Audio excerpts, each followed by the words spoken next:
নমস্কার, চলে আসলাম নতুন একটা ভিডিও নিয়ে। আজ অনেক দিন বাদে আমি আবার ব্লগ আপলোড করব বলে ভেবেছি।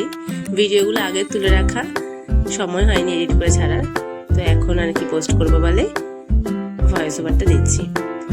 তো এটা মহালয়ার দিন সকালবেলার ভিডিও। প্রতি বছরের মতন এই বছরও ভোরবেলা 4টার সময় ঘুম থেকে উঠে তারাবাজি, তারপর ফুলঝুরি সবকিছু ফাটানো শুরু হয়ে গেছে। আর ওদিকে মা ঘুমতিটা চালিয়ে দিয়েছে মহালয়া, ওদিকে মহালয়া হয়ে যাচ্ছে, আর এদিকে আমার তারাবাজি ফাটানো চলছে। তো একে একে আমি মোটামুটি সবই ফাটিয়ে নিয়েছি। তারপর মা একটু করে তারাবাজি চালালো আর কি।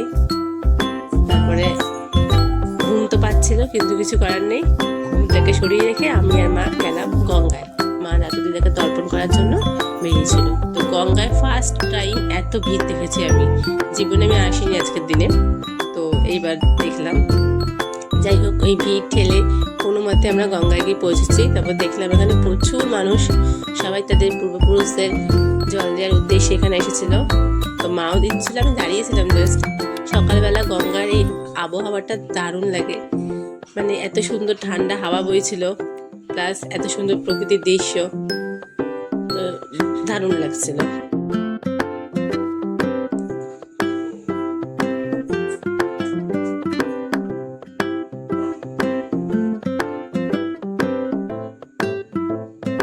তারপরে পঞ্চমীর দিন আমরা বেরিয়ে গেলাম ঠাকুর দেখার উদ্দেশ্যে।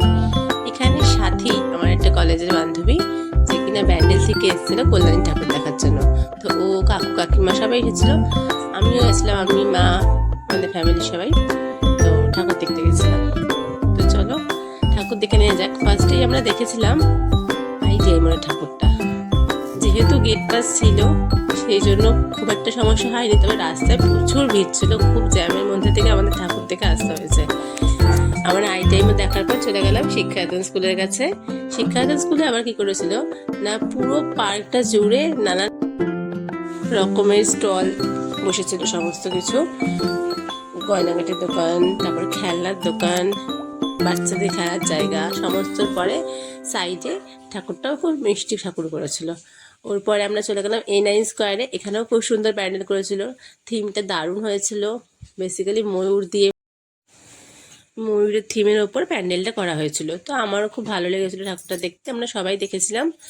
এই ঠাকুরটা দেখার পরে আমরা চলে গেলাম লেক পার্কের দিক থেকে রথতলা ঠাকুর দেখার জন্য। তো লেক পার্কের সামনে একটা ঠাকুর ছিল, ওটাও দেখে নিয়েছি। এবার রথতলার মোড় মাথার কাছে এসে, রথতলা না ঠিক বুদ্ধ পার্কের কাছে এসে এত ভিড় ছিল যে আমরা ওখান থেকে টোটো থেকে নেমে যাই, তারপর হেঁটে হেঁটে রথতলা ঠাকুর দেখতে আসি। রথতলা ঠাকুরটা সত্যি কথা বলতে গেলে খুব ভালো লেগেছিলো আমার, সবচেয়ে বেস্ট ছিল ওটা। এর এখানে আমরা একটুখানি পোজ দেওয়ার চেষ্টা করছিলাম, যেটা হয়নি। তারপর বাড়ি ফিরে আমরা মেয়েটা ঠাকুর দেখে আসলাম, আর ছেলেরা এখানে লুডো খেলছিল।